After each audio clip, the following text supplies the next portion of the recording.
La Cité de l'ombre est un roman de science-fiction écrit par Jeanne Duprot.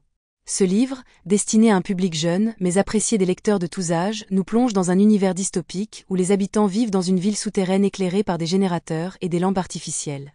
L'histoire explore des thèmes de survie, de résilience et de curiosité face à l'inconnu. La Cité d'Ember est un refuge souterrain créé par des bâtisseurs mystérieux, censé abriter les humains pendant plusieurs centaines d'années pour les protéger d'un cataclysme inconnu.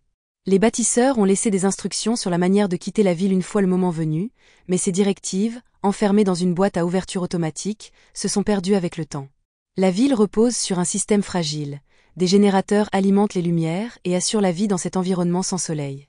Mais après 241 ans, Ember montre des signes d'effondrement. Les pannes de courant deviennent fréquentes, les réserves alimentaires s'épuisent, et les habitants, coupés du reste du monde, sont incapables de trouver une solution. Les personnages principaux. Lina Mayfleet, une jeune fille courageuse et curieuse, passionnée par les rêves de monde au-delà de la cité. Elle travaille comme messagère et est fascinée par l'idée d'une vie différente. Doon Arrow, un garçon sérieux et pragmatique qui se préoccupe du sort d'Ember. Il échange son poste de messager contre celui de travailleur dans les conduits pour mieux comprendre et réparer le générateur. Poppy Mayfleet, la petite sœur de Lina, innocente et dépendante, mais joue un rôle crucial dans l'histoire. Le maire Cole, une figure corrompue et avide de pouvoir, plus préoccupée par son confort personnel que par le bien-être des citoyens. L'histoire commence lors de la cérémonie des assignations, où Lina et Doon reçoivent leurs premiers emplois. Lina devient messagère, un rôle qu'elle adore, tandis que Doon, soucieux de comprendre la mécanique de la ville, choisit de travailler dans les conduits pour accéder au générateur. Un jour, Lina trouve une vieille boîte dans la maison de sa grand-mère. Elle contient un document abîmé et incomplet, des instructions laissées par les bâtisseurs. Lina, avec l'aide de Doon, entreprend de déchiffrer ces instructions pour découvrir un moyen de sauver la ville. Doon explore les entrailles d'Ember, où il découvre l'état critique du générateur. Pendant ce temps, Lina utilise son rôle de messagère pour en apprendre davantage sur les habitants et leur désespoir. Ensemble, ils réalisent que le maire Cole cache des provisions et profite de la situation pour son propre bénéfice. Avec les fragments des instructions, Lina et Doon comprennent que la solution pour quitter Ember réside dans une voie cachée, passant par les conduits d'eau sous la ville. Malgré les risques, ils élaborent un plan pour s'échapper. Ils doivent faire face aux autorités qui les suivent pour avoir défié l'ordre établi.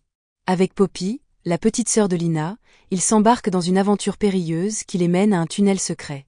Ce passage les conduit hors des ténèbres d'Ember. Après de nombreuses épreuves, ils émergent enfin à la surface de la Terre. Ils découvrent un monde vibrant de lumière naturelle et de vie, bien loin de l'obscurité d'Ember. Dans une lettre, ils expliquent comment les habitants de la ville souterraine peuvent les rejoindre. Une pierre portant ce message est lancée dans un conduit d'aération pour qu'elle atteigne Ember. Thèmes principaux. La résilience et l'espoir. Malgré les conditions difficiles, Lina et Doon montrent que la curiosité et le courage peuvent surmonter des obstacles insurmontables. La corruption et l'avidité. À travers le maire Cole, le livre illustre les dangers de l'abus de pouvoir dans des situations de crise. L'écologie et la préservation. L'histoire reflète une inquiétude sous-jacente pour l'épuisement des ressources et les conséquences d'une mauvaise gestion environnementale.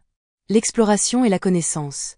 La curiosité intellectuelle et le désir de comprendre le monde sont mis en avant comme des moteurs du progrès et de la survie. Conclusion. La Cité de l'ombre est une aventure captivante qui mêle suspense, réflexion et émerveillement. Les personnages principaux incarnent la quête de la vérité et le refus d'accepter l'immobilisme face à l'adversité. Ce roman inspire non seulement les jeunes lecteurs à réfléchir sur l'importance de l'amitié et de l'espoir, mais il souligne aussi des enjeux contemporains comme la durabilité et la gestion des ressources.